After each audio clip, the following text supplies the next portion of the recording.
Yo, hello guys, and welcome back again to a brand new video. In today's tutorial, I will show you how to check website backlinks with references. So what you're gonna do is open any kind of browsers on your device and then go to the URL section.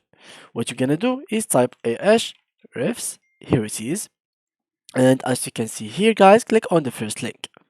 Now, this page shall be opened for us. Now, what we're gonna do is basically it's pretty simple. Just go here and let me just change the language real quick. So here it is, English. And here I will sign up, for example.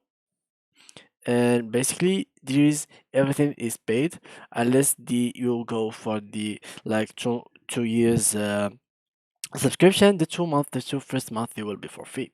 So as you can see here, there is multiple options. Let me just go here real quick so I can show you one more thing.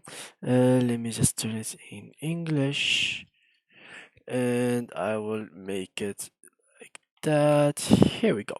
So as you can see here, if you wanted to do any pricings or to do even better quality stuff, you can pay for all of these things. So light, standard, advanced, and enterprise. Each one of these give you a bunch of stuff that you can get if you paid for it. Well, for us in this video, we will only use the free version. So the free version, it is this one. So basically what you have to do is just get whatever domain you have, for example youtube.com, and like that we click check backlinks. And now let's see if it has any backlinks. So let's wait a little bit and it's gonna take it some time, so let's give it some time. Here we go. And I think, yeah, as you can see now guys, it has around 8.4 billion backlinks, and the domain rating is 99, and linking websites are 17 million. So yeah guys, that's how you can use this website to check website backlinks. I hope you enjoyed it and thank you for watching. Bye bye guys.